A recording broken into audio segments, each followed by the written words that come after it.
At least 21 people have been killed and 85 have been injured after one of the largest Russian aerial assaults on Kyiv since the war began. Hundreds of drones and dozens of missiles turned the Ukrainian capital into a landscape of fire, smoke and shattered buildings. Russia says the attacks are a retaliation for the Ukrainian attacks on civilian infrastructure. President Volodymyr Zelensky says that Ukraine will retaliate hard. Now, as the war enters another dangerous phase, both Russia and Ukraine are expanding the scale and reach of their attacks. This next report gets you all the details.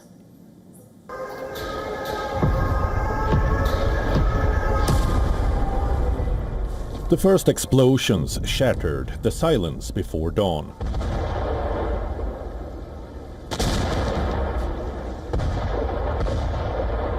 Then came another. And another. Air raid sirens echoed across Kyiv as wave after wave of drones and missiles crossed the sky. Within minutes, the capital was engulfed in smoke, dust and falling debris. According to Ukraine's Air Force, Russia launched 496 drones and 74 missiles, with Kyiv emerging as the primary target. It was one of the largest coordinated aerial assaults of the war. The destruction stretched across the city. Apartment blocks were ripped open, windows were blown out across entire streets. As emergency crews raced from one impact site to another. What emotions can there be? Horrible. I want to, excuse my language, die and not see anything or anyone. Windows in that room, windows here are broken. Curtains, everything was ripped off, everything at all, in the kitchen too. Everything, you understand?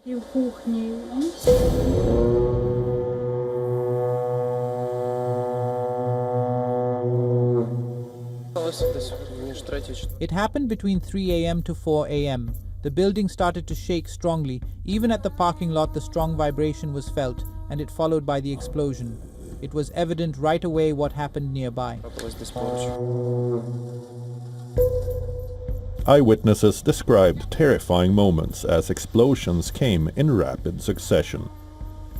A missile struck nearby. We managed to reach the parking garage for shelter. We ran inside and then heard the explosion. We were able to take cover, but everything is destroyed. I don't even know what to say. People are still trapped under the rubble.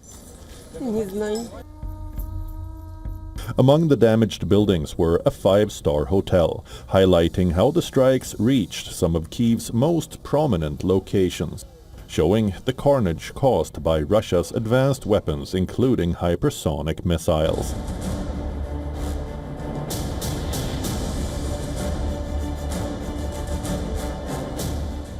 Zelensky renewed his appeal to Western allies to urgently strengthen Ukraine's air defenses, saying that Patriot systems remain a top priority as they are among the few that can intercept ballistic missiles. Zelensky has also appealed to Putin, Russia's president, to end this war, but says that despite these diplomatic appeals, Moscow continues to intensify its attack on Ukrainian cities. Even as Kyiv counts the damage, Ukraine carried out long-range strikes inside Russia. Ukrainian officials said drones targeted one of Russia's largest oil refineries, a bridge and a military command post, continuing Kyiv's strategy of hitting logistics, fuel supplies and military infrastructure. Fighting is taking a growing toll on Ukrainian troops. In the past 6 months, 25 soldiers from the 425th Separate Assault Regiment have died. An investigation is underway after many bodies showed signs of beatings and delayed medical care. According to a report by CSIS, more than 2 million Russian and Ukrainian troops have been killed or wounded in the 4 years. Now, in its 5th year, the conflict is entering an even more dangerous phase. Bureau Report, WION World is One. 6 days ago, one of the most tightly secured cities in the world was rocked by a major security lapse. A light aircraft mysteriously crashed into Beijing's tallest building. However, what followed thereafter has now triggered speculation of a cover-up. As per a statement by the Chinese authorities, a single-engine, two-seat light aircraft collided with a 528-meter-high CITIC tower in Beijing's central business district. This led to the death of the pilot, whereas 13 others were injured. However, there was radio silence on the cause of the crash.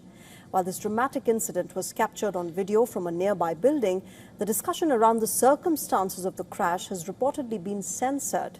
The police have cordoned off the area and they've covered up the small hole that was made in the building. As per reports, even online photographs of the building are believed to have been removed from Chinese social media. The next update came only a day after China's power elite, led by Chinese President Xi Jinping, participated in a ceremony to mark the 105th anniversary of the Communist Party. A few hours earlier, the authorities revealed that the pilot was a 66-year-old man surnamed Liu, who had mental health problems, and suggested that he took his own life. Now, why is this being considered a major security lapse? Well, on the very day of the crash, Xi Jinping held a bilateral meeting with the Bangladeshi Prime Minister Tariq Rahman in Beijing's Great Hall of the People, which is quite close to the crash site. The CITIC Tower is also close to Beijing's secretive Zhongnanhai. This former imperial garden houses Chinese President Jinping's primary residence and offices of China's top political leadership. In May this year, Xi hosted the US President Donald Trump at this very place. And this is not all. The crash site is barely 6 kilometers away from the UNESCO World Heritage Site of the Forbidden City, which is, remember, visited by thousands of tourists every day. This has also come as a major surprise, as airspace is especially restricted with a permanent no-fly zone of 100 square kilometers over central Beijing. In May, the entire city was designated as a controlled airspace, owing to which all outdoor drone flights require prior approval. The regulations also ban the sale and transport of drones into the capital and impose strict limits on their storage. In fact, even normally, Beijing is a highly guarded city where surveillance cameras dot street corners and police swarm around areas like Tiananmen Square, which is, of course, very close to the CITIC Tower where this incident happened. Chinese citizens driving into Beijing have to go through multiple security checkpoints. Now, the last crash, which took place in Beijing, was in July of 2022, when a tourist helicopter had crashed during a flight between two districts, killing 2 pilots on board. Meanwhile, it has now emerged that a bigger disaster could have potentially occurred. As per a report by the Straits Times, a Hainan Airlines jet narrowly avoided colliding with the light aircraft as it flew towards the central Beijing.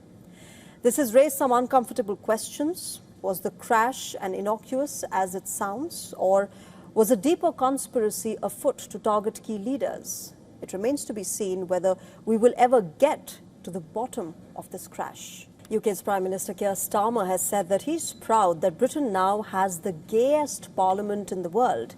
He made this remark while hosting a Pride Month reception at 10 Downing Street.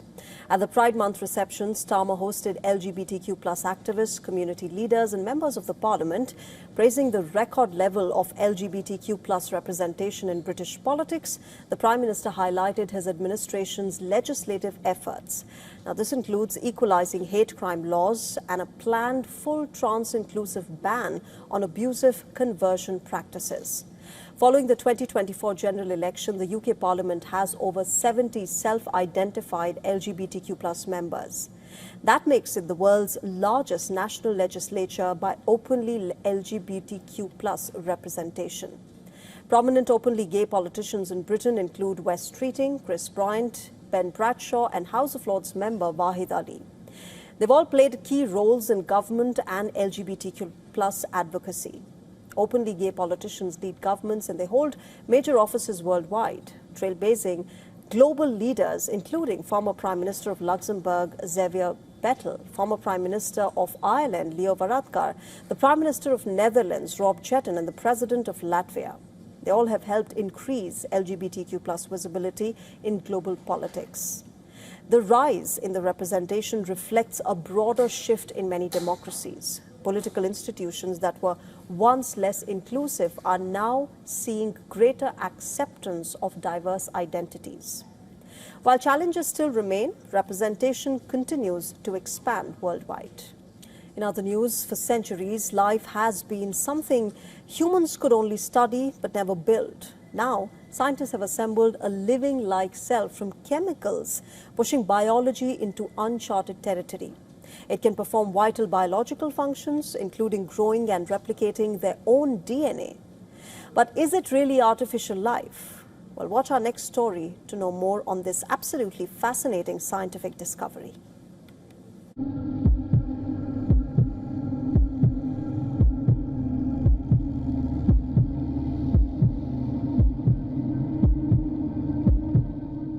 It begins with something too small for the human eye to see. No heartbeat, no brain, no organs, just a tiny bubble of carefully arranged chemicals. Yet inside it, something extraordinary is happening. Scientists have created a synthetic cell called spud cell, built entirely from non-living chemical components. Instead of modifying an existing living cell, researchers assembled its basic building blocks from scratch, creating a system that performs several of the essential functions associated with life.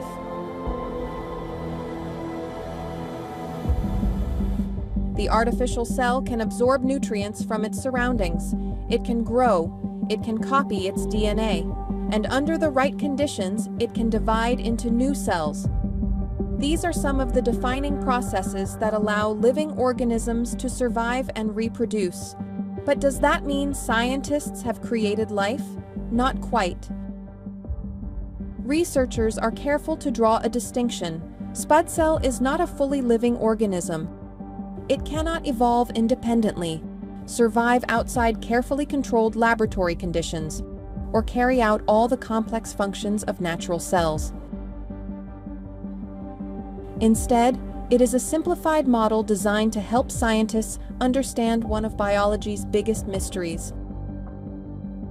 The human body has 37 trillion cells, more than the number of stars in the sky, and scientists still don't know how every different cell type works or what exactly they contain. How does life emerge from non-living matter? The lab-created spud cell can have practical applications, including making medicines, delivering targeted treatments, cleaning pollutants, and producing sustainable materials. However, it also raises ethical and safety concerns, requiring strict oversight as synthetic biology advances.